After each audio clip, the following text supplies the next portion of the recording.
Promotion, the Gambia's first non-profit online public broadcasting network and home of culture and entertainment. At GTP, we bring you the best of Gambian creativity right to your doorsteps. Sell your products and services to millions of Gambians and friends of the Gambia via our online radio, TV, and newspaper. Advertise your business and watch your clientele grow like never before. Our content from the Gambia gets the diaspora hooked up to our screen, whilst those in Gambia love what we bring for them from afar. This gives us a unique edge and separates us from the rest. If you want to be heard or seen by the world, contact GTP. We tap 2020 be collected and approved. Seconded, yes, Lower Fuladu.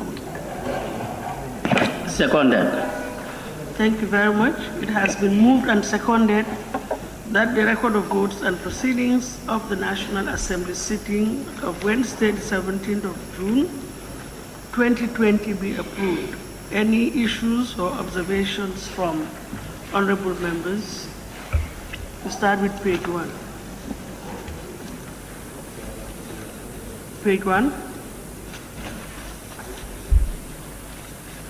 Woolly East? Nothing. Lower Fuladu? Not on page 1.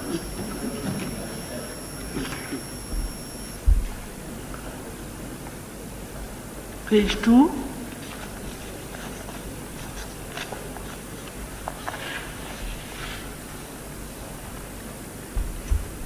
Page 2. No.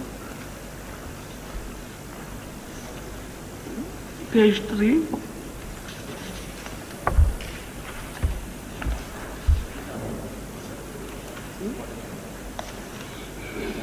Sorry.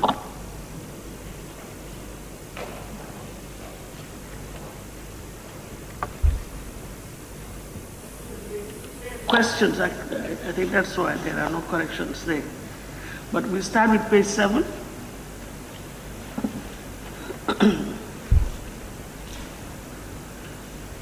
The attendance on page 7. Page 8 following. Yes. Lower Nyomi. 7 or 8. Page 8. 8. Honorable Bakari Njai was absent.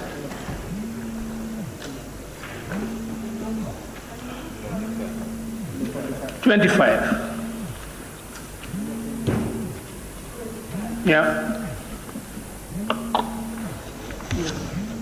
Upper Fuladu? That was it, okay. Yanija, I see your tag. Okay. Yes, Bakau? Yeah, the same page, page 9. The following National Assembly member was absent. Honorable Fode M. and Sorry. the Tumana. Make sure we're done with page 9 and page 8 first. Okay, okay, you are in page 8, all right. Are we done with page 8? Okay, then you can go ahead with page 9. Yeah, the honorable member is being indicated that he is absent. He was absent, but the cause of his absence has not been indicated. It's not indicated whether the permission is been. Permission is usually granted as a matter of course. Yes, Lower Badibu on page 9. Yes, thank you, Honorable Speaker. Page 9, I think there is repetition there. It says the following National Assembly member was absent with permission. And if you go downwards also, you see the same thing there.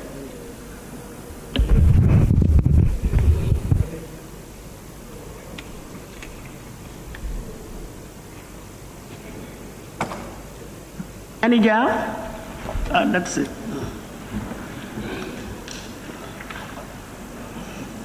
Page 10. Yes, Lower Fuladu. Our strangers are the members of the National Women's Council, led by the chairperson of the National Women's Council. Thank you very much. Honorable Speaker, I beg to move that the bill entitled Women Enterprise Fund, Bill 2020, be read a second time for consideration and enactment by this August Assembly. Honorable Speaker, the Gambian economy is characterized by taxpayers in the informal sector with women playing a pivotal role. According to statistics, 63% of small and medium enterprises are micro enterprises, and 90% of these are informal, with 80% comprising women, who form the majority of the population of the Gambia, 51%, and the majority of the poor. Due to inadequate collateral, they rarely access bank loans. This, coupled with high interest rates charged by the banks, do not make such loans appropriate for alleviating poverty, more especially among women. The overall objective of the Women Enterprise Fund is to lift the productivity potential of women entrepreneurs by providing them access to finance through the establishment of the Women Enterprise Fund, as enshrined in the NDP's objective, and I quote, promote gender equity, equality, and the empowerment of women and girls for sustainable socio-economic development, unquote. The government's broad economic objective is to achieve higher well-being for the Gambia through productive, sustainable, and inclusive economic growth. This means moving beyond narrow economic indicators and instead put women's economic empowerment at the center. As such, women's economic empowerment is very high on the government agenda, especially in the work of the Ministry of Women, Children, and Social Welfare. Honorable Speaker, with the inception of this laudable initiative of the Women Enterprise Fund, launched across the country, there is a need to have a legal framework to set up the fund and define its operations and modalities. This will give assurance to our development partners that the fund has a legal mandate from the government of the Gambia committed to contribute 6 million Gambian dollars each, and the European Union has also pledged to contribute 3 million euros towards the fund for a period of 2 years, pending the enactment of the Women Enterprise Fund bill. So far, a fund manager has temporarily been seconded from the Central Bank of the Gambia. A board of trustees has been established, a dollar and a dollar account opened, and rural structures set up to facilitate the identification of the potential beneficiaries who will be trained in a lifelong skills necessary on business development skills prior to the disbursement of the funds, which is part of the capacity building component of the project. Honorable Speaker, the aim of the fund is to create a step to further empower existing women entrepreneurs as well as create and empower new ones, so that increased economic opportunity and stronger social capacity and capability and capacity to increase the community's prosperity over the long term. The fund will create access to microfinancing of new opportunities in industries that will continue to grow and make strong returns into the future of women of this country. This will create opportunities for higher returns on investment, better living standards, and job creation. By lifting our women entrepreneur skills and capacities, we can lift the well-being of our women in the most challenged regions of the country. The approach was very consultative, considering all relevant stakeholders and their valuable inputs. There is no controversy over the bill, as it is in line with the international and national standards and best practices, and the availability of this legal instrument will further provide other donors with legal grounds to support the financing of the activities of this project to meet its objectives. Honorable Speaker, as women form 58% of our electorate in the Gambia, I have no doubt that our National Assembly members have very high on their agenda the economic empowerment of women. Honorable Speaker, I beg to move. Thank you very much, Honorable Minister. Ministry, headed by the Honorable Minister, whom we all know is very passionate about the development of women issues. Honorable, can we just second it first and then you proceed? I got carried away because everybody knows that I'm passionate about women issues. I rise to move the motion. I rise to second the motion on the Gambia Women Enterprise Fund Bill 2020. You can all tell that I am passionate about women and girls issues. That is why I got carried away.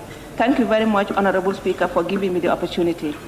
After seconding the motion, I will thank my honorable colleagues and beg them to support this bill and to further push for extra funds to be given to the Women Enterprise Fund. Honorable Speaker, I would first of all recognize the establishment of the Women Ministry.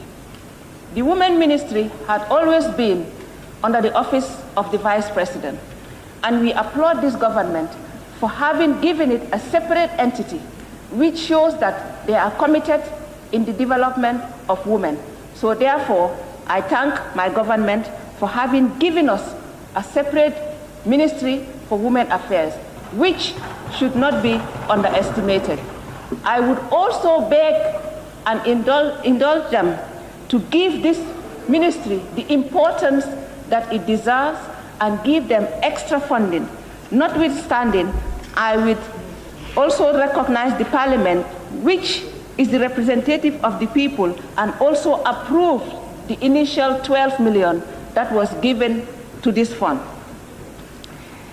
The bill for the Gambia to help women to get loans for this fund without going through the collateral process.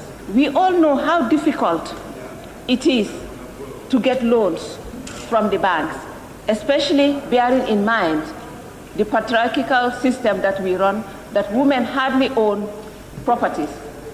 It is very difficult when all the banks ask for title deeds, and we all know that women, even if you are educated, like the minister said yesterday, it's very difficult because mainly of our inheritance system, which gives land to the male child most of the time. And also our earning powers prevent women from having access to all these funds. So I thank the ministry for coming up with this fund. We all know how women work very hard within the family systems and outside the family systems. If we go to the markets, as a woman, I go to the markets every week, and we all know how hard these women work. So undoubtedly, we know that with access to this fund, it will raise their earnings and also reduce the gender imbalance. So I beg this August Assembly to consider this bill and also to assist the ministry, not only in passing the bill, but in the sensitization and making women aware that this fund is available. We should start this work now to make sure that they qualify when the time comes.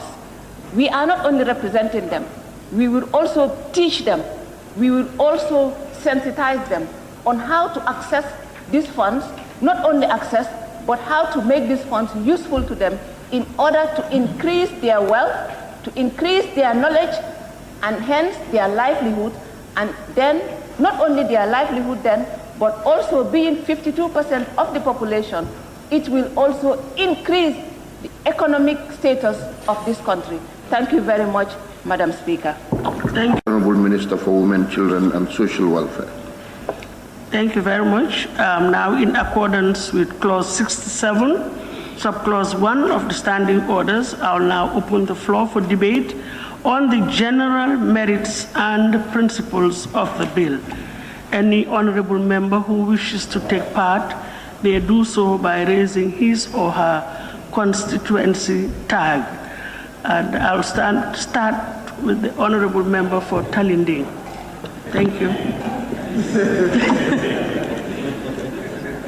Thank you very much, Madam Speaker, for giving me the floor. I will also like to join my colleague to congratulate the Honorable Minister for Women and Children. I would like to dwell on the payment criteria.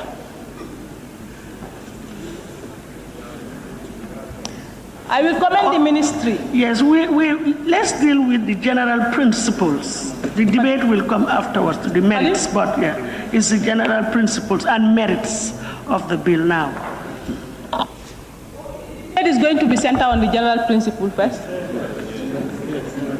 Oh, okay, let me allow my colleagues to come in first. Then I can gather more points. Thank you. Nominate. Mandate in terms of uplifting the lives of women. Honorable Speaker, going to our Constitution, 997 Constitution, Section 28, subsection 1, this clearly indicates that women shall be accorded full and equal dignity of person with men. Subsection 2 also goes further, reads that women shall have the right to equal treatment with men, including equal opportunities in political, economic, and social activities. These are references to indicate to the Honourable Minister and this August Assembly that the bill before us in this House Assembly is actually the realization or actualizations of constitutional provisions that we have in our Constitution. These were theories gone are the days, but to have a practical aspect of it, or to operationalize this particular provision of the Constitution that guaranteed equal dignity and opportunity between women and men, this is a laudable effort. This is a great move in the right directions. And as the saying goes, if you educate a woman, you've educated an entire nation. So if we should also empower women, economic opportunities, it means that we are eradicating the issue of poverty in this country. Empowering them, if you go to the URR, or some would say, okay, of course, I'm being regional biased, but Gambia across, you will see a lot of women households who are championing the affairs of their families. If you go to the rural Gambia, you will see hardworking women in the gardens who has barely no opportunities to secure bank loans or bank credits due to the rising interest rates. They barely have collateral to secure monies in banks. So therefore, this particular bill, it's a right move in the right direction, as it will empower not only economically but socially, women of this country. As gone are the days, 5 decades from now, women have been seriously exploited, seriously extorted, economically, socially, politically. So I do hope and pray with the introduction of this Women Enterprise Fund will serve as a life upliftment, will serve as a life changer, a game changer, the condition of women and children in this country. And of course, we'll also really applaud the minister and also advise that the issue of interest in this particular funds should be really have a deeper lens and should be really reasonable in the sense that repayment of this particular loan should not be as that of a commercial bank operating. Because we know when we come to this parliament, treasury bills were at 25%. Currently, because of some financial measures that are put in place, we are boasting of 8 to 10% interest on treasury bills. However, we want to see more money in circulations with less interest rates to women so that at least the women gardeners, the women farmers, the women market vendors could have opportunity to really change rapidly in terms of economic status of women in this country. Honorable Speaker, if you look at before us here, the bill and the objectives and reasons actually indicates that it's geared towards helping women financially in terms of giving them funds to make sure that they empower themselves in any field of their endeavor, be it market, be it farming as well, and be it other business. So I think the Parliament would not really hesitate to actually give their blessings to this bill. Not only give blessings, but also, of course, advocate for more allocations. Not only 12 million, but of course, because we look at 12 million, what is 12 million to the entire country? What is 12 million to the population that is quoted by the Honourable Minister, women in this country? So therefore, to our own eye, it's still an infinitesimal figure which needs to be boosted and to really cater for the needs of women. On that note, I thank you so much for your indulgence, and I would also really stand behind you resolute to make sure that we support this bill. Thank you so much. Thank you very much. Honourable Member for Ileasa. I will do my contribution. Salum. Thank you very much, Honourable Speaker. And I want to join my colleagues in the support for the creation of the Gambia Women Enterprises Fund. And my reasons are several, Honourable Speaker, when you look at the merits of this bill. I have worked in the financial industry in this country for several years, and I can tell you firsthand the problems the women of this country go through to be able to get even a simple overdraft, not to talk about a loan, to make short-term financing or long-term financing. I can tell you straight away, I know first-hand information about those issues of women. Now, I can also say, well, most of you already know, I played also a part in the creation of one of the biggest microfinance institutions in this country. And I'm still a shareholder, and I need to let everybody know. But this bill right here, it cannot make a big difference in the lives and the livelihoods of women of this country. I can tell you right now. Now, if you look at what's actually going on in this country in terms of the financial independence, or in terms of access to finance or access to loans, you realize that it's actually very one-sided. Why do I say that? If a lady comes to the bank, microfinance or any other financial institutions, and they need an overdraft of, let's say, $100,000, the first thing they will ask you, do you have a guarantor? The next, they will ask you, do you have a title deed? How many women in this country do actually have a title deed to be able to guarantee themselves, to be able to secure a loan in the bank? How many women in this country do we have that? Very limited. So for us to come up, for the ministry to come out with this thing, I think this is a step in the right direction. But I'm not still very satisfied with it because I think we need more money. 12 million doesn't mean anything. 12 million does not mean anything for the women of this country. And as a government, we need to take it very seriously just to ensure that we have enough finances to help the women of this country. And I'm urging the Minister of Women Affairs just to ensure this 2020 budget, you put enough. To support the Gambia Women Enterprise Fund. Let me also thank the Minister for coming up with a wonderful idea. Yesterday, when the Minister was answering a question here, she told us she traveled to Uganda, where she met her counterpart, and they have a discussion. Then the idea of this women enterprise, it was in Uganda. And she found it very important when she talked to her counterpart, and she took that initiative, bring it back to our country to support our women. So this is the beauty of traveling sometime outside. You see good practices, then you bring it back to your country. So we thank you also for that. And also thank the government for giving the women a special ministry, because it is only through a special ministry these ideas can come in. Honorable Speaker, the bill, the object and reason of the bill told us that a $12 million was approved by this August Assembly to support the women of the Gambia. And my colleague from Upper Salum just mentioned, and then Kantora, about the 12 million, if you look at the population of women in this country, is actually a small money. But I think it is a starting. Honorable Minister, as my colleague told you, for next budget, you prepare for our women. Because, Honorable Speaker, supporting women in this country is actually boosting our economy.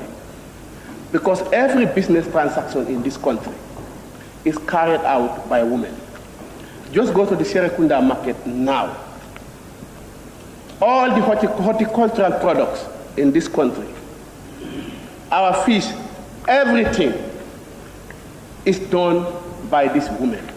So I believe any amount that is put to support our Gambian women is definitely to develop the economy of this country. Honorable Speaker, the Honorable Minister also told us, I will still make a reference on her question yesterday, that okay, the European Union is giving this enterprise a tune of 3 million euros. And that's a lot of Gambian millions. And she told us, in fact, in the long run, what they are thinking now is for the women to have a special bank that is only meant for women of this country. Honorable Minister, we thank you for the foresight.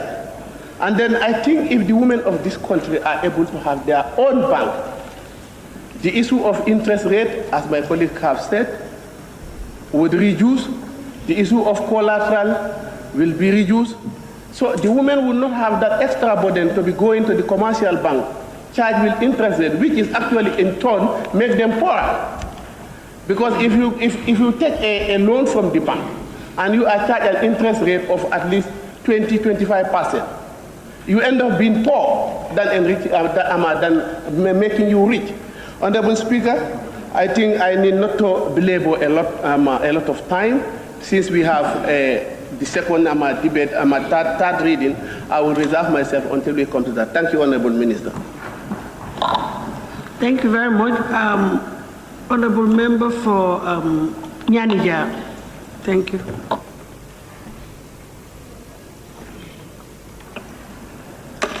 Thank you very much, Honorable Speaker, for giving me the floor.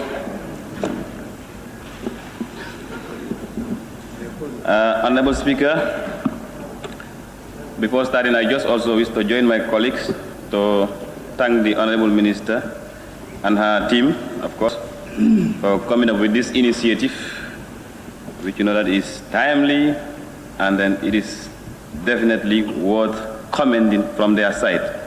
Now the honors lies on this August Assembly to enact this bill, and I have no doubt that we are going to do that. Honorable Speaker, going through the objects and reasons of this bill, definitely one will conclude that this is something which you know that it is long overdue, and then it is definitely in line with our National Development Plan, as the Honorable Minister highlighted during her motion.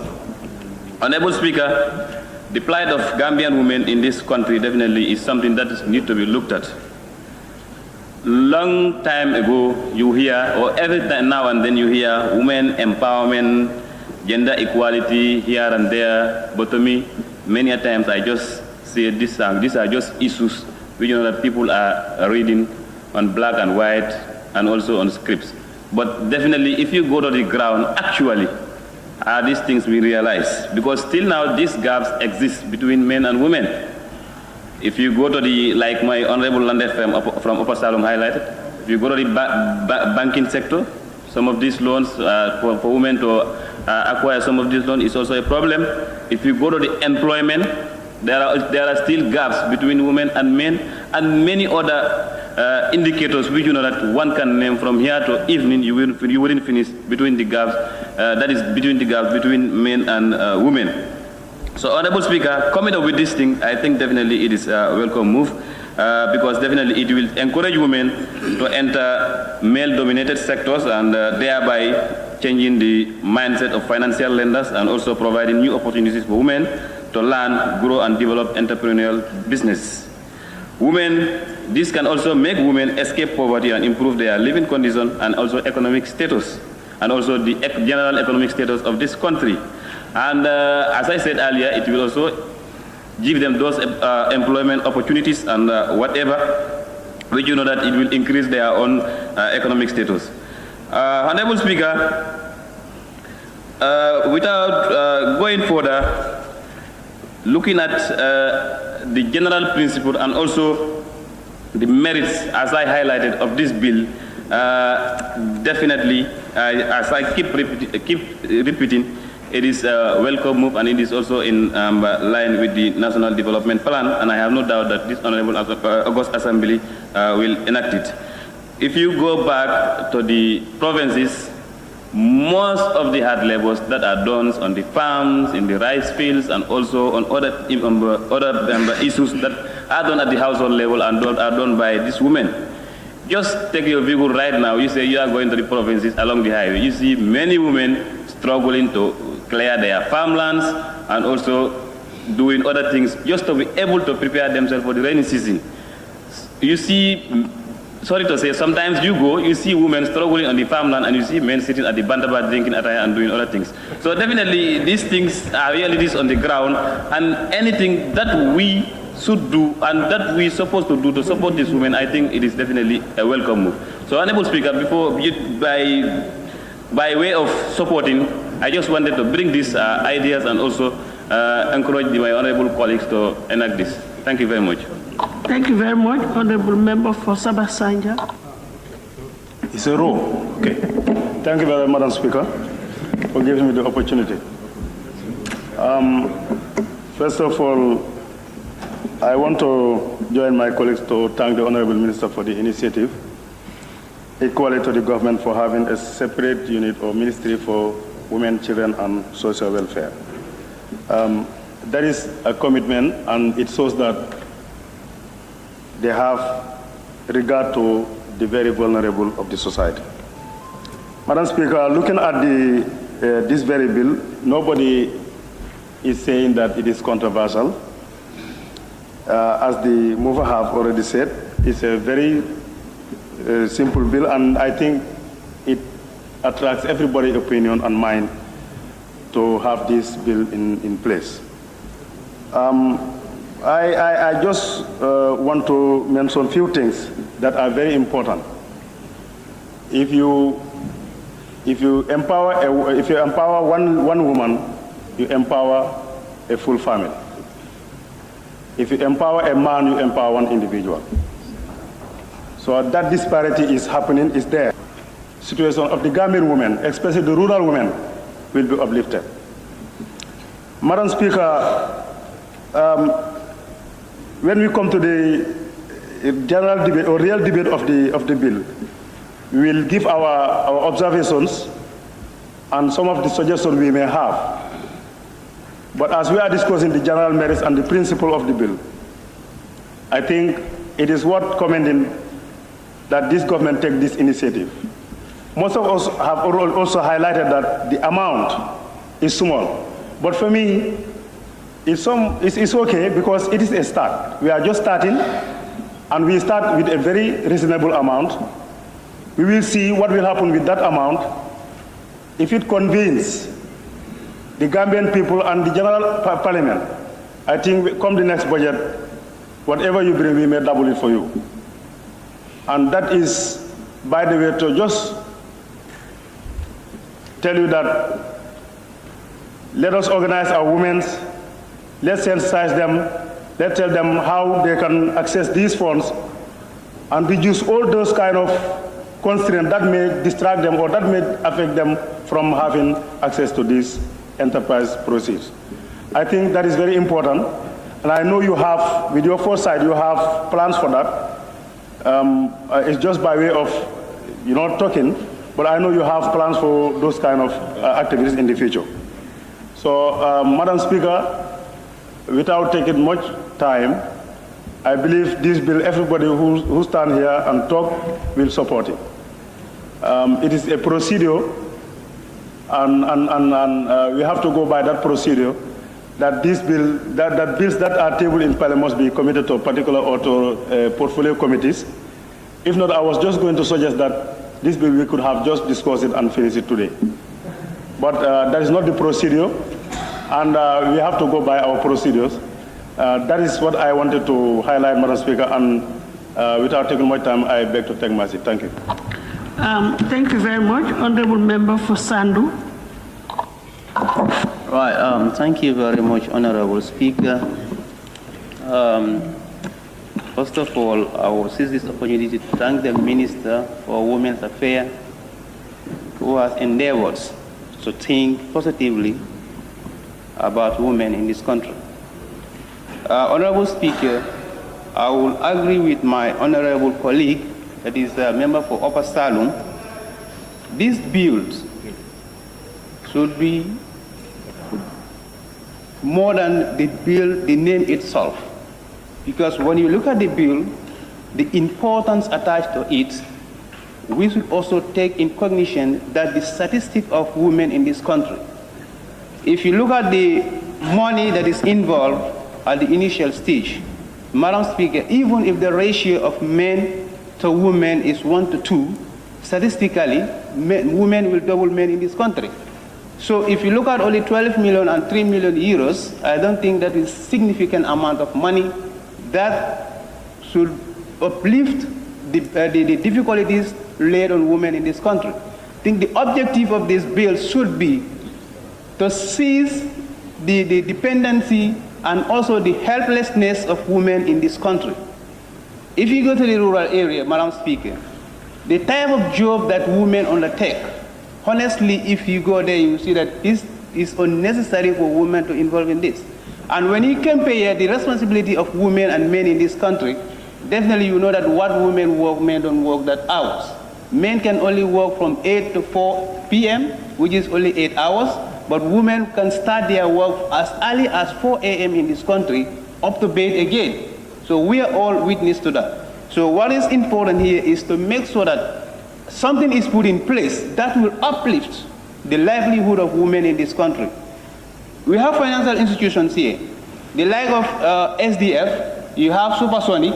There was a time we engaged them, and they gave loan to women. But come and see the interest that will have attracted on that. The women cannot even use that money to invest it, get your capital, get the interest, and get the profit. It's not possible.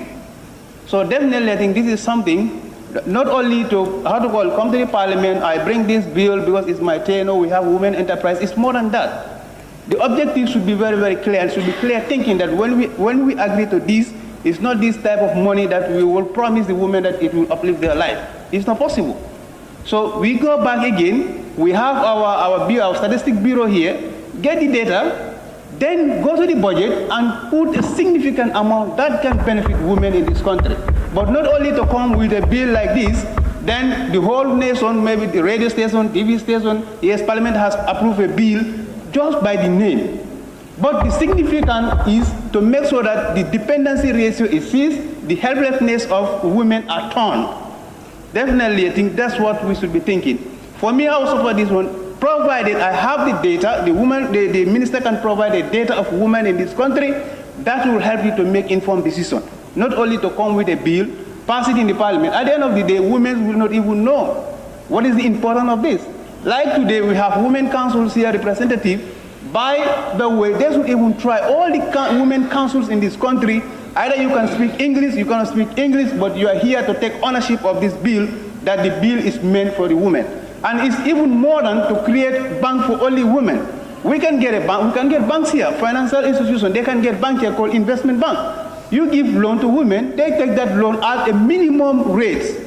But now here, no woman here can go to the bank and get a loan, because a loan that will attract 18% or 23%. If you take 100,000, you are expected to be 123%, 128%. Whose woman here can have a business to invest that within a year and is supposed to pay back the bank again? It's not possible. So let us make sure that, again, when the bill is approved here, we desist from taking loan and give it to women. You go and take loan, let's get our local fund, mobilize it, put it in the budget, and give it to the women to work. This is what I have, Honorable Speaker. Thank you. Honorable Member for Jara East. Thank you, Madam Speaker, for giving me the floor. I rise to drum up support for this important bill before us. Madam Speaker, it goes without saying that women are widely considered as the pillars of the family. And this bill, Madam Speaker, has just come to give meaning to that pillar. And I believe all of us will not waste time in supporting that pillar. Madam Speaker, for far too long, our women folk have been marginalized economically, politically, you name it. And the prayer sought in this bill is meant to assuage their plight, lessen their burdens, and put them at par with their counterparts. Madam Speaker, poverty, as the saying goes, and as most people believe in the African context, we always keep saying that poverty wears a woman's face, although it's not pleasant. But I think this has to do largely with the way and manner our women have been marginalized. And I believe this bill has come to put a stop to that marginalization. Madam Speaker, the women of the world, especially the African women, they are the very ones who will toil and moil under the scorching sun, basically to eke out a living for the families. Madam Speaker, these women ought to be celebrated by dint of their performance on the farms, by dint of their performance in bringing food on the table for the masses. We have passed many bills here, Madam Speaker, but this bill, Madam Speaker, in terms of significance, is second to none. That is here before us. But one thing that I want to be very, very clear about it. You see, Madam Speaker, development must be given with dignity. And this bill has come to bring development with dignity to all and sundry. For far too long, Madam Speaker, the male counterparts have been benefiting from credit schemes, loans, facilities, you name them. And the women folk have been marginalized when it comes to accessing of loans. I, for one, I will find it easier to access loan as opposed to my counterpart women. Because when it comes to the issue of inheritance, I have an edge over my counterpart women. If you go to the bank would be very much interested in giving me a loan because they will ask for certain documents, title deeds, you name them. And some women are without those documents, despite being Gambians, despite all of us being deeply rooted in the Gambia. But I will have an edge over my counterpart women. So I think, Madam Speaker, all these issues will be factored. And come next time, women too will have access to credit facilities without any let or hindrance. Because it's about equality. It's about equality. It's about equal playing field or level playing field. Madam Speaker, you will agree with me that all of us share a common denominator, that we are all Gambians, There is no distinction. There is no hard and fast rule. We are all Gambians. We all have the same ID card. But when it comes to access of loans, women, they suffer a lot. And I think that's not fair.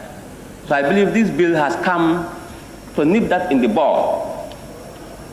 And I have no doubt in my mind that this will put a smile on the faces of our beautiful mothers and sisters. With these few remarks, Madam Speaker, I beg to take my seat. Thank you. Thank you very much. Honorable Member for Basse. Madam Speaker, thank you very much. Definitely, the assignment before us, it is a very important assessment. Madam Speaker, we are concerned about the development of this country. You cannot discuss development without human resources. And the women in this country are human resources. For a human resource to become beneficial to the country, you need to build the capacity. You need to empower them. And we need also to create conducive environment for them to explore their potentials. Honorable Speaker, what we are discussing here in theory, it is happening in practice in Wuli. And here I must say thank to the member for Wuli West, who has done this in practice in his constituency some 20 years ago. Honorable Speaker, when I was doing my program at the university, the topic that I used to write on is the promotion of women through national languages. That means through adult literacy programs. And I did my research in Wuli. From the entrance of Wuli up to the exit of Wuli, there's no community where I haven't been to. The intervention that I have found in these communities started with adult literacy programs.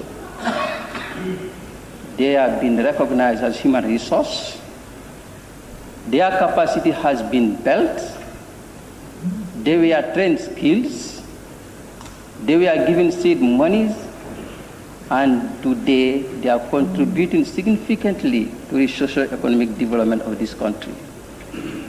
That means they have become independent. They have become autonomous. And I think if you want to make a woman valuable for herself and for the society, these are some of the traits that you need to employ. So therefore, I think if we come to proper business, we will further dialogue in those dimensions. Adult literacy will be very important in this program. We, the educationists, we believe in these principles, that we learn to know, and we know to act, and we act to change. So if you don't know, even if you are given the opportunity, you don't know how to make best use of that opportunity. And adult literacy could be one of the tools that will help you to aware, or to make these women to be aware of their surrounding, of their environment, and of the opportunities accorded to them by the nation. So therefore, I think if you come to proper business, you will enter in that discussion. Honorable Speaker,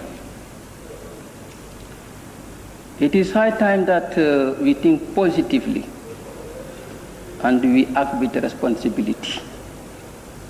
Not only to talk, but to act. If you are addressing a woman, what comes in your mind? You are either speaking to your mom, or to your wife, or to your daughter. To me, that's what comes in my mind. empowering this resource, this human capital of the country, is making them assets. So therefore, they will not be development of the First Republic, Second Republic, and the Third Republic, and on and on. Madam Speaker, I'm very much delighted today for being part of those who participated 100% to bring change.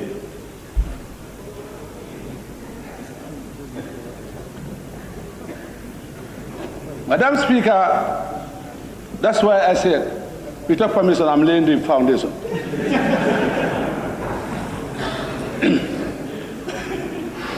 I'm delighted because, Madam Speaker,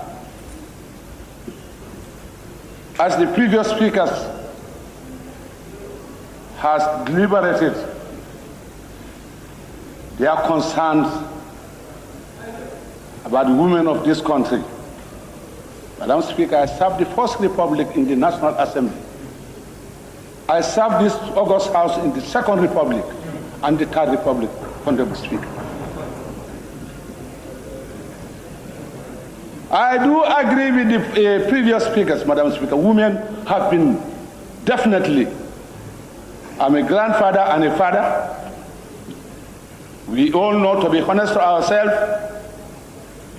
we know in our community the participation of women in our community, every father and grandfather knows.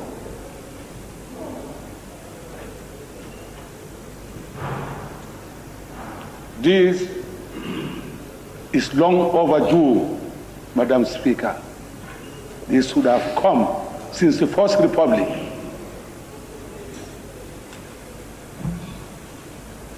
When you talk about the equality, talk about the gender equality, that's why I said this should have come since the First Republic. Since we took over independence, this is something that should have been part of one of the, if not the first or but the second agenda. Second in the agenda in the First Republic. But however, nothing is not never less than ever. Today, thank God, we are here. For those of us, long life, Honorable Jatta, Khalifa, majority leader, minority leader, and other few who had witnessed the First Republic and the beginning of the First Republic, Madam Speaker. So definitely I'm so delighted. This is why I said I cannot go without throwing my little weight onto this, the merit of this, merit and the principle of this bill. I'm definitely happy today, but I will not say much until when the actual debate comes. That's the time I'm going to prepare myself, and I don't have to exhaust all my bullets before the time, Honorable Speaker. On that note, I thank you very much and thank the Honorable Minister for doing all efforts. Definitely, this August House, there's no way we have to congratulate the Honorable Minister for Women Affairs, who took it upon herself, make serious effort, which has never been done since the First Republic by the previous ministers for Women Affairs, so-called Minister for Women Affairs, Honorable Speaker.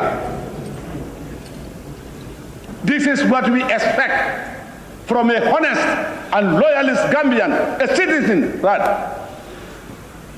When a responsibility is given to you, try by all means to see that you execute that responsibility to the best of your ability.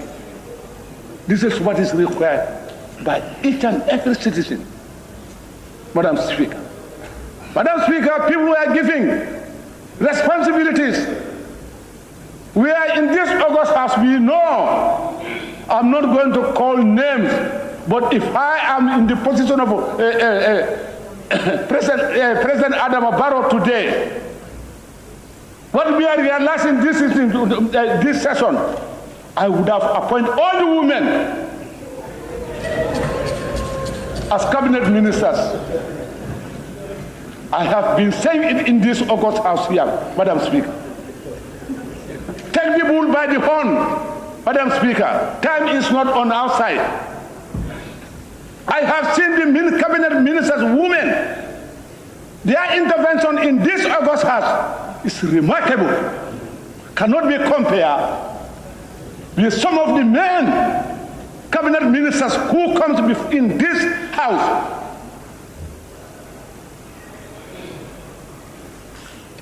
Cannot be compared with men. Why? Why, Honorable Speaker? That's why I said, let me bring all the women here as a cabinet ministers, just for 2 months or 3 months, and the Gambians will see the difference.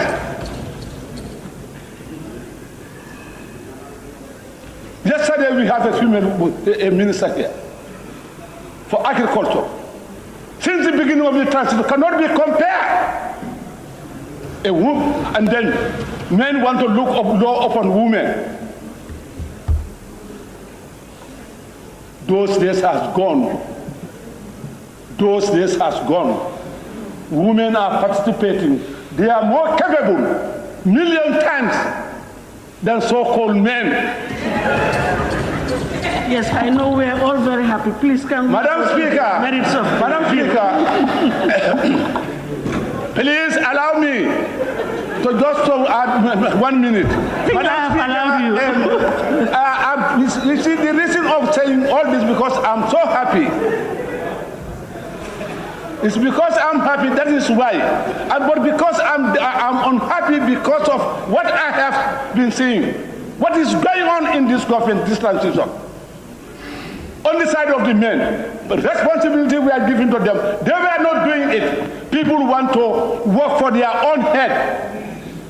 They think that when they come to this, or they think that they are playing with the Gambian people, but it's God who is going to understand, decide, judge among us. Thank you. Let's go by the procedure. Madam Speaker, on that note, I beg to move until the actual debate. Thank you. Thank you very much, Honorable Member. But you also have to understand that we follow procedures. Yeah. We're debating on the merits and general principles of the bill. Thank you.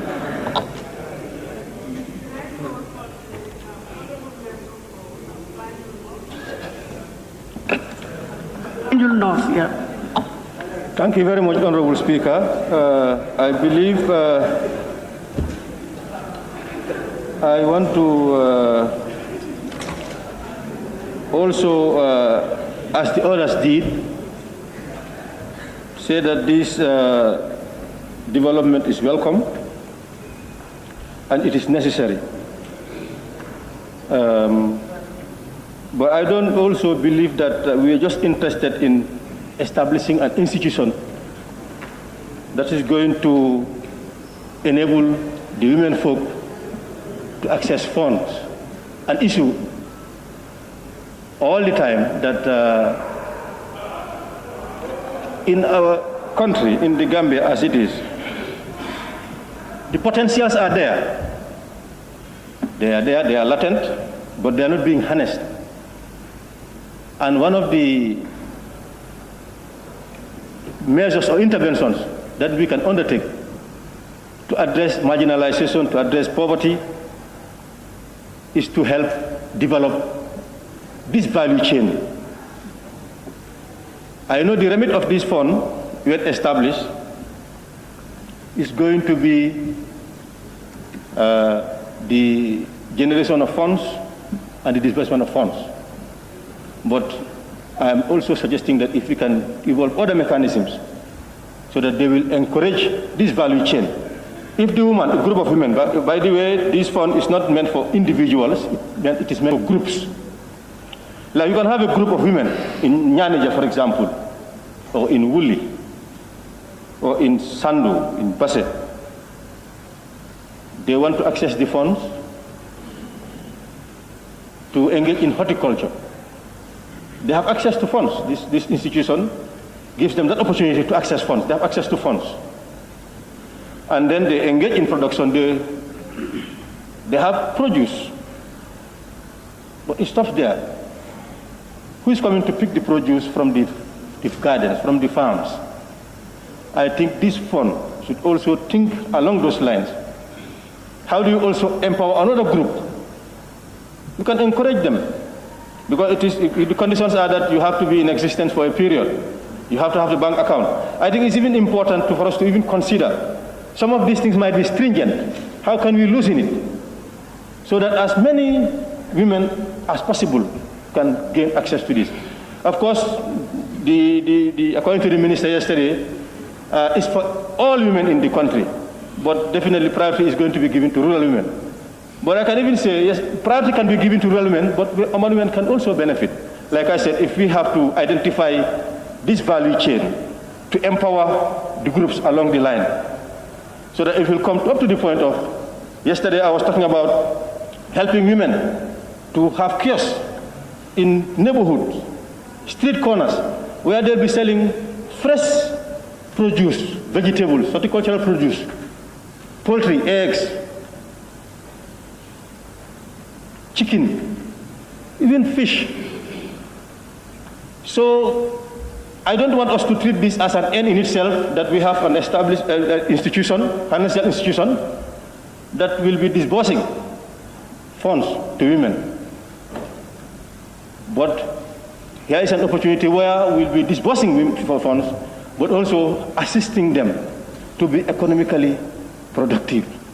That potential that are in women, starting from those in the rural area, doing the produce, tilling the land to produce, engage in rearing small ruminants, engage in local poultry, engage in weaving, whatever that is there, because there was a time when our people were weaving our own clothes. These are opportunities that you can help them organize. What we used to have, this deep weaving, rubber. I'm not sure whether that is an area for women. It has always been men-dominated. But these are cerebrables. These are things that, you can encourage the women to be engaged in producing. Of course, they were talking about the funds, starting with 12 million. For me, well, the minister is also saying that the European is committing 3 million euros. But for us, in terms of organizing, let's just put it aside. It's there. It is coming to help us. But what can we generate? Home, at the level of the home. I think that's the essence. Anything that comes is going to come and support us, consolidate what we have. But what can we generate home, the homegrown? So, and I would agree that 12 million may be good for a start, but it's too small. It's very, very small. I'm not sure whether SAB is going to address that, but we can continue with this. We'll be having we'll be considering the budget for next year. I think I've seen that the spirit is here. Everybody supports this. That's what I've seen so far. I'm not sure before the end of it whether we'll have any. But as you can see, everybody is in support. So we can consider increasing the amount. But like I said, not only as a bank, but as an institution that is going to accompany them, access funds, support them, encourage the formation of more groups that are going to benefit, which is going to not only rural but even urban. So we can do this value chain. So this is an opportunity. It is not an end in itself, and it's also, I don't think anybody is under the illusion that this institution is going to address the problems of women once and for all, right away. But some such women can really benefit from this. And as we go along, in time, it might be an institution that is really going to address some of these resource challenges that our women really encounter. Members of the ABC are taking notes of all the issues that have been raised, and that's the essence of it, so that when it is time for committal, they will refer it to the relevant committees. Thank you very much. Honorable Member for Woolly East, yes, thank you.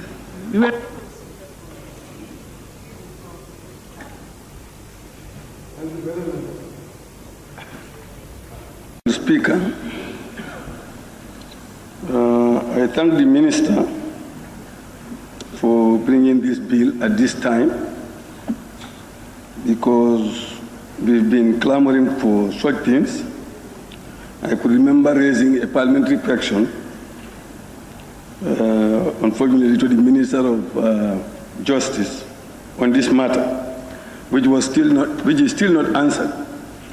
But we have gone to answer, that is another issue. Also determine the terms of borrowing. That's also something that they determine. Sometimes they will ask for bank accounts, which we know is very difficult for most rural women. Even to get an ID card is a problem, much more if you want to add bank accounts there. Collaterals are also required in most cases, and that's a big difficulty for many women, even in the urban area, because most of these collaterals are looking for land and things like that, and how many women have those lands? So these are all issues that hinder the possibility for women to get access to loans from the established institutions. Honorable Speaker, there is a lot of work to be done in this area, because we know there are institutions also that are in this domain that are going to we have challenges that we have to address when this thing comes about. We know some of the challenges are financial management skills that these women need to have. Sometimes the loans are also very small. When a loan is very small, you can hardly do anything serious about it. You just take it and you just consume it. But when it is relatively large, you can really struggle with it and develop it. And skills like business planning, etc., are all things that we need to train these associations. What I like about this bill is that it is dealing with women associations. Thank you very much, Madam Speaker. It is a common saying that the women needs to be empowered. The women empowerment is a common slogan. How do we empower the women? We need to build their capacity. I will not use the word here, help, perhaps supported. If we are to empower the women, they should have all the opportunities to be self-sufficient. By that,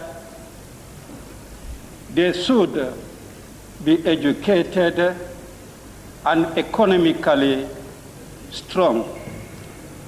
I believe this fund is intended to give that state.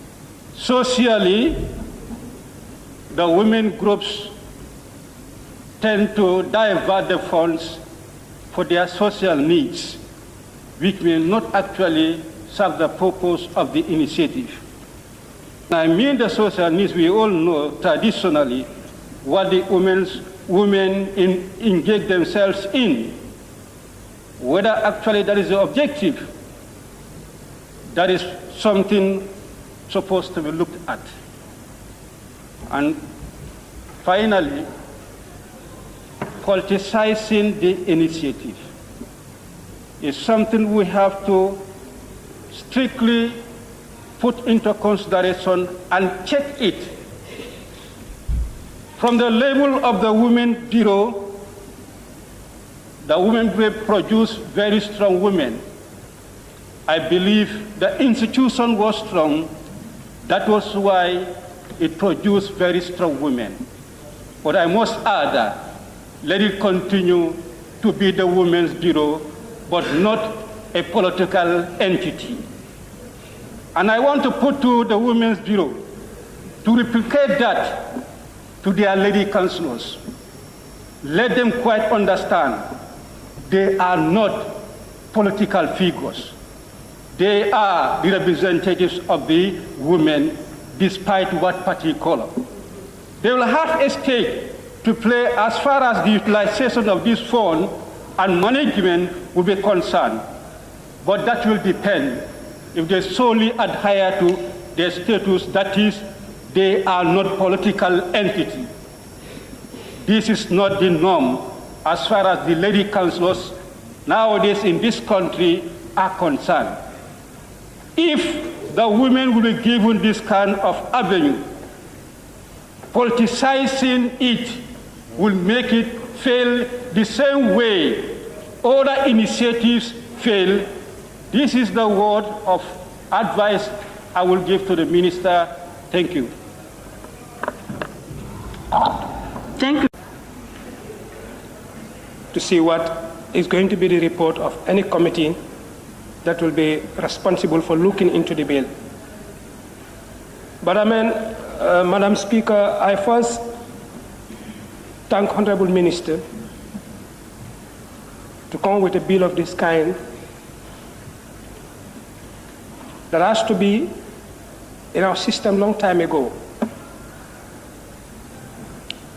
To anybody who is familiar with the system of women association in the country, you know that this is a bill that's supposed to be in this country since in the First Republic. If it was there since that time, maybe there are certain problems. The women folk will not come to those problems. Like some years back, I've seen an association that take a loan from a financial institution through one of the banks, I don't know. But the matter ended up at the Chief Tribunal Court. It was so embarrassing to see the ladies of that vicinity, all the villages around that end, to be seated before a district chief because of development loan that they take from their own government. Madam Speaker, I think there are questions we need to ask ourselves. If 51% of our population are women, and altogether we believe that they work harder than their counterpart, and still we say they are vulnerable. We have to ask this question: what are the reasons? What can we do? A thing of this kind are the things that are needed to at least, upgrade their standard where they are, to push them a little bit ahead. The ministry still, you have a lot to do. We're going to approve this bill. But that's not the end. There is a lot that the ministry needs to do for the women. Like my colleague has just alluded to right now, all of them are in business. But I can say only 20% or less than that understand what actually business is. For example, you started from your own household. You see somebody working hard, waking up at 6 o'clock or 5 o'clock in the early morning, working 7 to 7, the whole 7-day she is working. But the little profit she get out of that business, because there is a naming ceremony, she wanted to buy an expensive clothes. They need to be educated. They need to acquire the knowledge of business. Because most of them are unfortunate to attend the conventional schools. Unlike Honorable Member for Basse is saying, adult literacy also was helping them before, which is not existing in many places now. So you need to educate them in one way or the other. They need both phone and knowledge. If you provided phone for them without the requisite knowledge, we're going back to where we come from. Because you cannot get a development fund when actually you don't know what is development. You will misuse that fund. Honorable Minister, I don't know whether you fear to be criticized, but if I were you, I would have appointed a lady to be a fund manager to this fund. I don't know whether maybe you don't want to be seen as gender bias. Why I say so? Because purely this project comes for women. I know my colleague is appealing that maybe their counterparts also can be part of it. But I think, or if I may, give that to the ABC committee to put that among their recommendations, that the person that should be appointed as the manager by the president should probably be a lady, if there is. That is what is in the bill. We didn't go to the detail of the bill, but I think that's going to help them a lot when giving back the information. Honorable Speaker, we're talking about government allocations of $12 million to the women in this country. And we've all understand that, yes, women of this country constitute at least a minimum of let me say around 60% of our populations of the Gambia today. And we know that $12 million is, yes, though it's from the GLF, but yes, still it's small. But I think we need to ask ourselves as the member of the parliament. This was what we approved at our budget in 2020. And then during the budget session, we have the knife and we have the bread. And that's why we cut. We cut and give them 12 million. And I pray and hope, come 2021 budget sessions, we're going to give them more. Because we will know that, yes, women empowerment should not just be like asking them to go and clap for us or asking them to go and organize a political rally for us, but instead empowering them by giving them what belongs to them. Honorable Speaker, if you look at the loans that we're talking about, if you look at the Gambia Women's Enterprise Fund Bill 2020 that we're talking about, we're debating here today, we've seen that government come with a plan to empower the women of this country. We all know, going to banks today to request for a loan, even the collateral that they ask, is always a problem. The T-bills, banks prefer to invest in T-bills rather than giving loans to the individuals. And then someone says the denominated member, Samusa, says that this is one of its kinds in the history of this country. And we have to accept that. It is. We are trying to create an environment for women to sustain themselves. And then this National Assembly played a very, very, very important role in doing this. Because as I said earlier on, the $12 million was the one allocated by this National Assembly.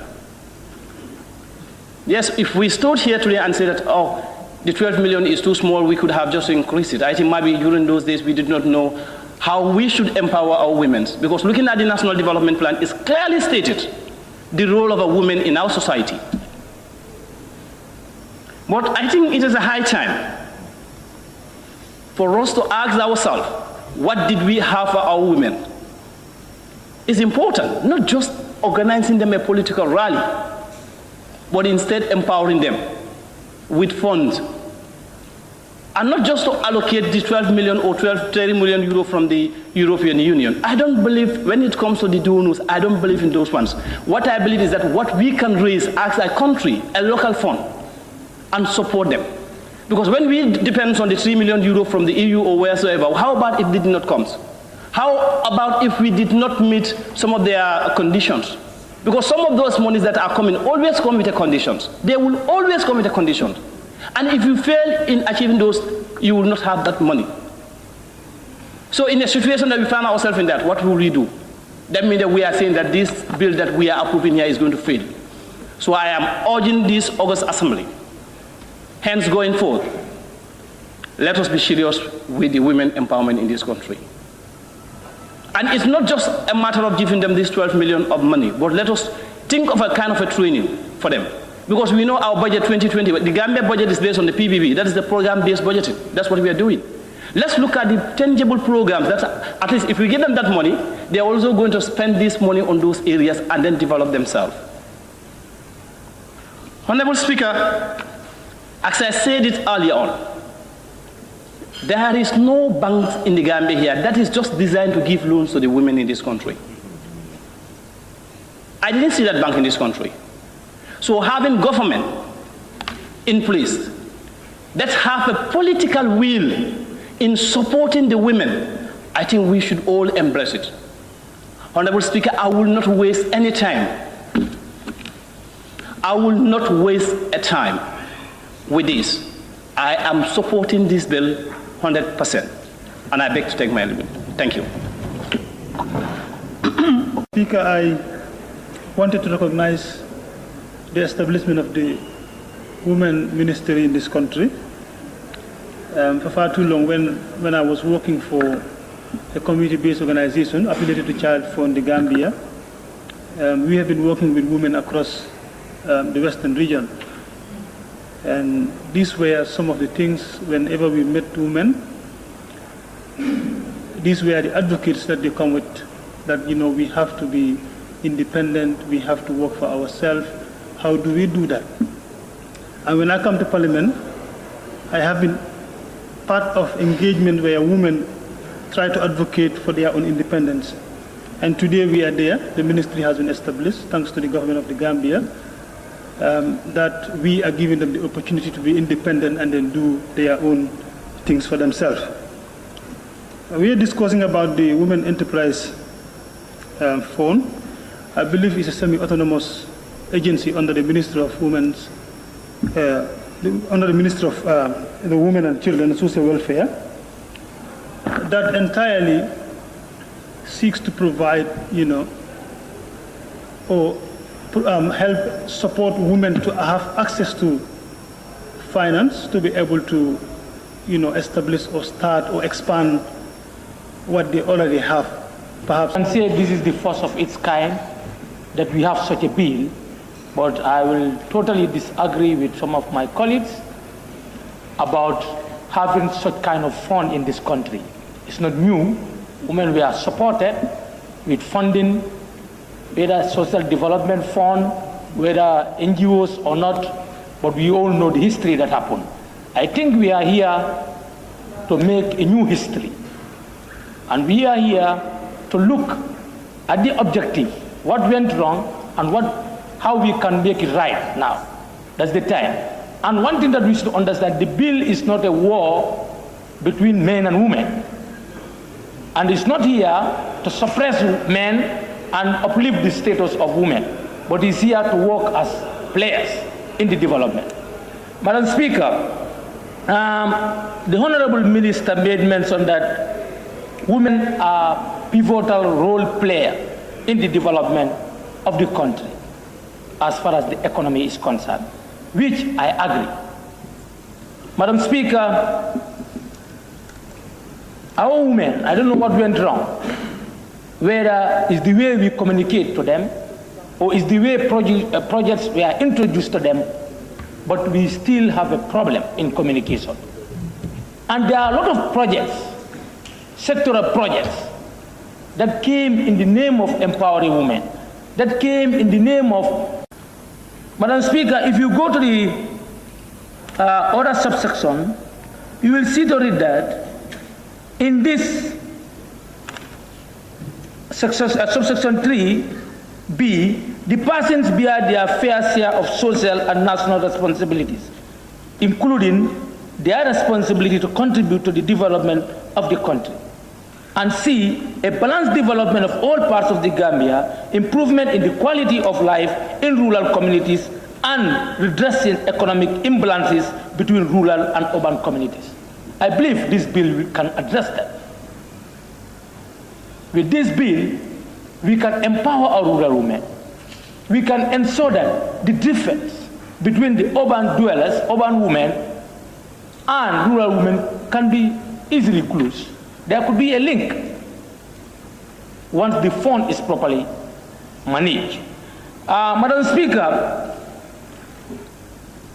another significant reason why we have this bill before us is the legal framework, so that Parliament could be players, so that the donors, because it's not our local fund that can help this fund to be successful. We are also depending on outside funding. So Parliament, as an institution, must play its role in ensuring that funds are properly monitored. And we will monitor it for your information. Thank God that we have our able councillors here who are with us. And we want you to understand that it's not a gift. It's your right to be empowered. But we will closely monitor the implementation of this project. And we report back here. We have committees that are going to put their eye on these funds and to make sure that people who deserve it, they get it and they use it for future. Madam Speaker, the Honorable Minister made mention of the National Development Plan. And in the National Development Plan, the issue of women, how to support them economically, is a prioritized area. But before the National Development Plan, we have PRSP, Poverty Reduction Strategy in the Gambia here. And it also spoke about empowering women economically. But, Gambians, we are good at having fancy initiations. At the end of the day, they all fail. There is no sustainable plan. So I want to ask the minister whether she has a sustainable plan or a cycle for this project. Madam Speaker, coming to skills, I believe before you are given a fund, you must have the skill how to manage and run the funds. So another honorable member made mention of training. Training is key. Our women need to be financially empowered, how to manage funds of such nature. If not, the objective could be easily defeated. So therefore, training and sensitization is very key. Madam Speaker, I want the Honorable Minister, because we are all making history together, your frontliners who are going to send the message to the public are who were there before her. They did something. The foundation, government institution stays. People will come and go, but the institution stays. And this is what we need as a continuity. Madam Speaker, another objective of the bill is to create employment for our women. Most of the women in the rural Gambia are not educated, and they can't have an employment in most of the two sides of the same coin, completely inseparable. So if we empower them in a nutshell, you are empowering men. Because every woman comes from a home, and this home, there are males there. So that is extremely very important. The other, as many as you can, so that we can be together in this. Because you cannot do it alone. You need this institution to help you in as much as to promote this particular project in order for you to grow and triumph over any obstacle. And finally, before I close, the truth on this bill is, here we have to change our attitude. And attitude is the most important thing. Whatever amount is brought for us, if the attitude is not changed, still now of past. Because you all the time see the same face, the same person giving this fund, at the end of the day he will not manage it. So I think it's better, why giving this phone to them, you make...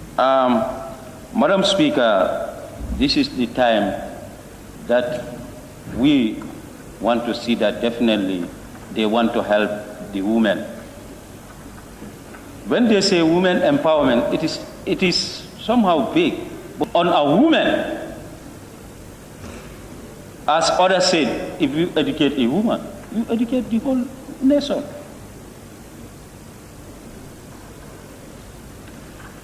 So there shouldn't be any discrimination.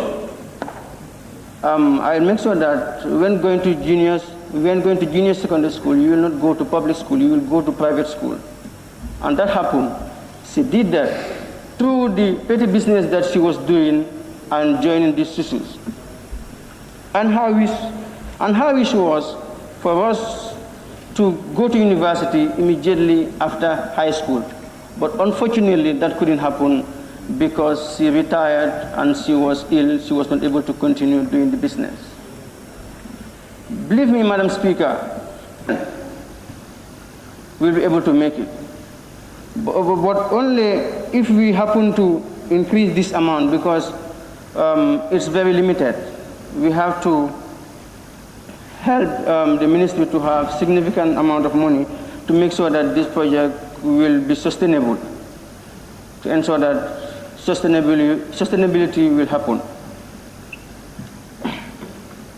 Madam Speaker, with this amount, for the whole nation to share this small amount, it will not give a meaningful or a positive development to the women of the Gambia. Because if we happen to share everything among the women or the couples, maybe... Thank you.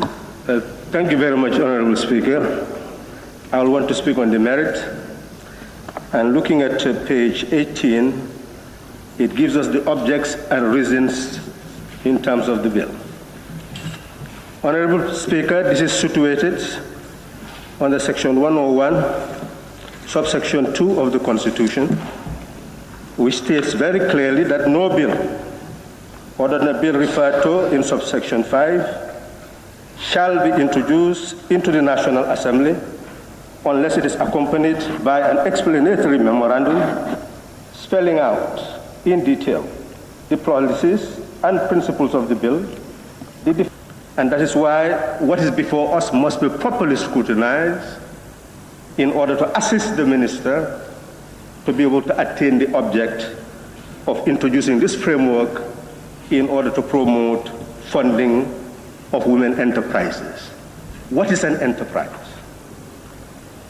So this bill is not talking about everything under the sky. It has scope, and the scope is to fund women enterprises. And it's also clear that what it seeks to do is to avoid the mistakes of the past. Since there is difficulty, the policy is not just about helping rural women. It is helping women, prioritizing the rural woman, but understanding the policy of the value chain, that it is not only the person producing on the farm, but who will process it and who will consume it. All of them are part of the economic chain. And therefore, those who are going to provide funds should be able to look at that chain where a group of women producing, whether it's pepper, whatever, will be able to have another group packaging and another group selling, and not ensure that no one will have monopoly of these three elements. But when I hear people say women are suffering, we have to help them, I'm trying to grapple with that contradiction. Because for me, the women are the prime movers of the productive sectors of this economy. They are the prime movers of the productive sectors of the economy. And I say this without regret or without exaggeration. Most homes, livelihood is controlled by women in this country, either up or down, women are in control of the livelihood of families. He has cited, many people have spoken there, they have spoken about it without realizing it. And that is the fact. Yes, that you will hear groups emerging everywhere. And that's why when we come to clause 24 and clause 29, some serious considerations have to be given to them. Because if you have 53, and they are talking about giving to constituencies, each constituency you can imagine as many as almost 1,000 groups of 6, of 10, of 15, of 50, depending on how many of them are there. It's very critical. Otherwise, it will not serve the purpose for which it is meant. For me, those who are saying write proposals for more funding, that will not solve the problem. We have to dip into our pockets here and fill and fund. No, we can't. I'm happy to say the minister who was always contesting me told me sometime, all that you have been saying, I agree with. We can do everything here without funding, without taking loans. He said that. And it is true. We can do without that. So that's what precisely what my advice is, that this fund must be fundamentally based on what we inject into it from this National Assembly. If we had... It's good funding, it's good funding. We have 3 million from EU, which we very much appreciated. The issues raised around the hall regarding the increase of the fund to government budget, I've noted, and that's very important, because I agree we can't sustain this fund if you want to rely on outside funding. And I'm taking cue from the Uganda Women Enterprise Fund. It's fully funded by the government of Uganda with no donor intervention. So I strongly agree we should fund this from our local resources if we want it to be well sustained. And that had made me feel very comfortable that come for the 2021 budget of this enterprise fund, even though I'm not making a promise, but when it's time to hire a fund manager, we make sure that we bear your recommendation. And although as of now we have a man helping us manage, yes, we went to the central bank, we wanted a female, but then the lady we wanted is a very strong asset of the bank. And the governor said he just cannot release her, and rather he gave us the deputy, who is now managing, and then the lady we wanted is a member of the board. So we are getting her input into the management of the fund. And I think the other issue also which was raised is sensitization. Yes, this is key. Yesterday when I said the level of regions, there will be an assessment. A criteria is being developed with our support from EU. And then if at that level come to this level, at national level, there will be a further assessment, and then once they have passed, then we'll assess the individual beneficiaries to see what their capacities are in terms of utilization of the funds. By that I mean whether they have a livelihood skill in which they want to use the funds. If they don't have any, we'll ask for that, and based on their own choice, we'll train them on a livelihood skill. After which then, we'll train in entrepreneurship. That's also very important, because even $10, you shouldn't give to a person who wants to do business. You have the person knowing how to do a business. So they will train in a livelihood skill and also in entrepreneurship before funds are given. And once funds are given, they'll be closely monitored to make sure that the funds are used for the right purpose. And we'll also build a particular group of women. It's meant for all Gambian women. So be rest assured, it's going to be for all of them, and we make sure that every woman benefits in one way or the other.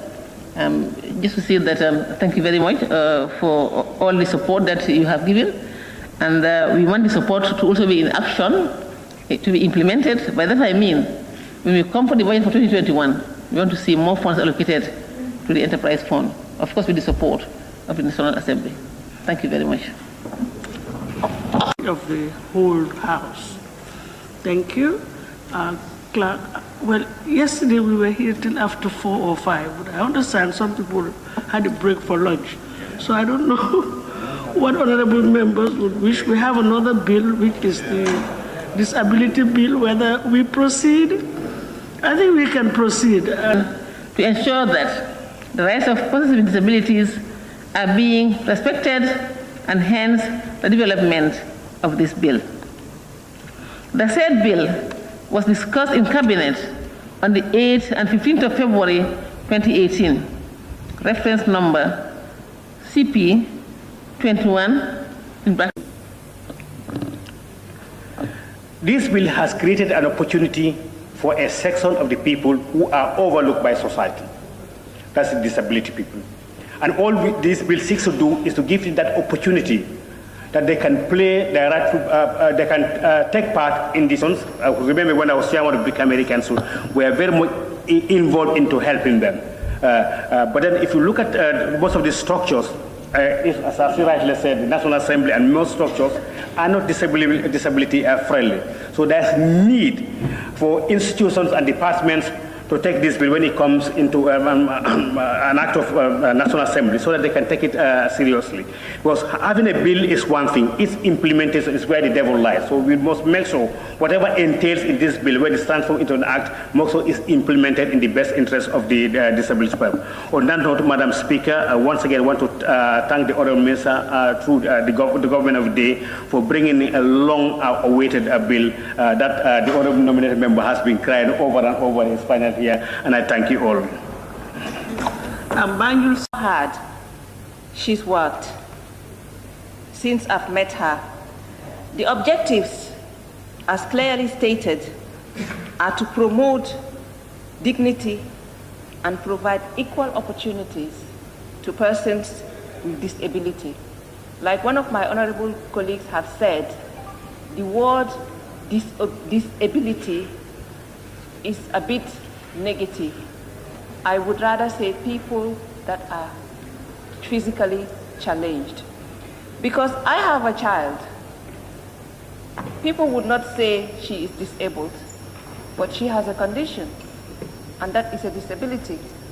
She is challenged by that condition. So in a way, that is a disability. If you look at her, you wouldn't see a disability, but she is challenged. So I agree with what the honorable member had said, that we need to revisit the word disability. But like I said, I've worked for over 2 decades now. Unfortunately enough for me, in 2 of the places that I've worked with people who are challenged. And the premises gives them more challenges than expected. Particularly one place I've worked has 3-story buildings. And how would somebody that is physically challenged be expected to climb stairs to walk on the 3rd floor? That person was given more challenge by coming to work at 7 o'clock before everybody comes to work, so they will crawl. Is that dignifying? That defies the purpose of this Constitution, which says that our rights as human must be respected and protected.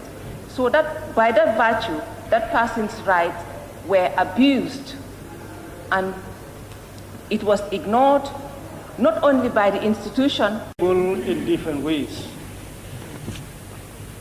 I think, as somebody alluded to, the nomenclature on the title is one thing to look at. Somebody earlier on considered this day to be very important based on the earlier bill. But I would rather signify the importance of this day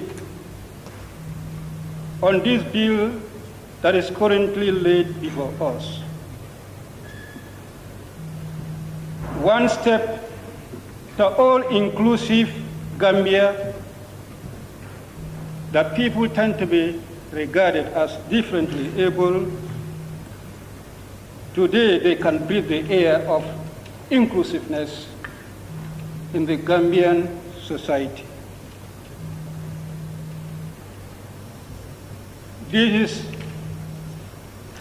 a step in a so long a journey to be, as it is one thing to put a law, but another to implement.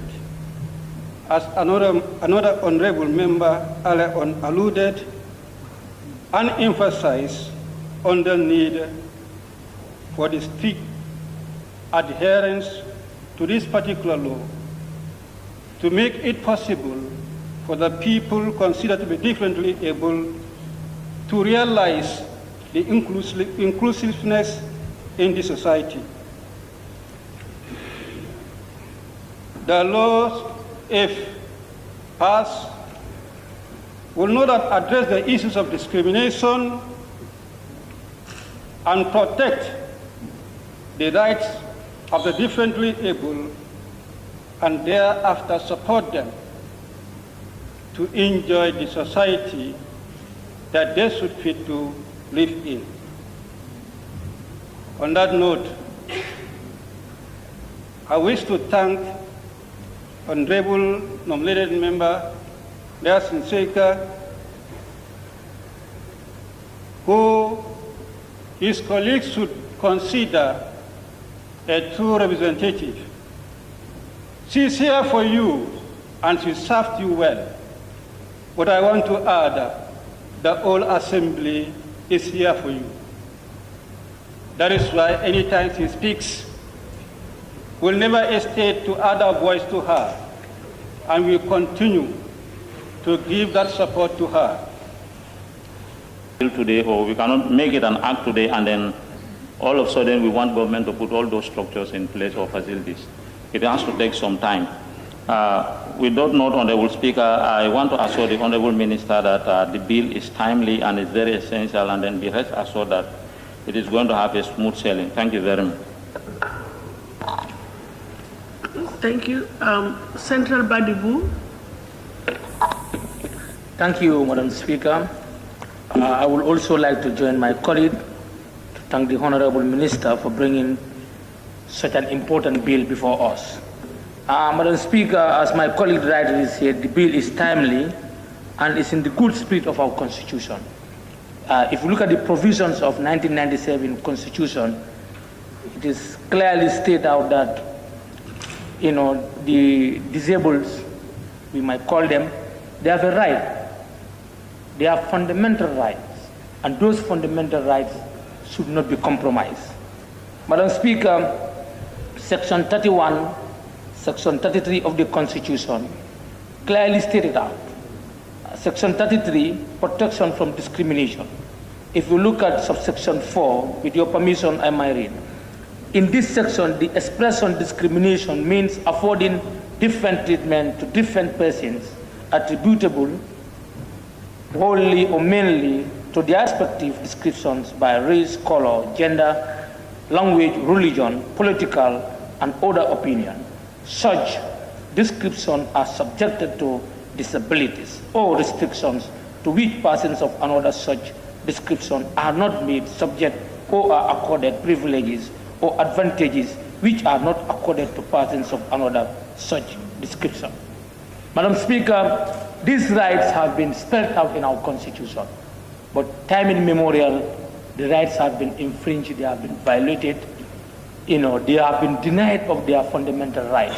I believe with the passing of such a bill, the rights will not be only in our important document like this, but we will see it implemented.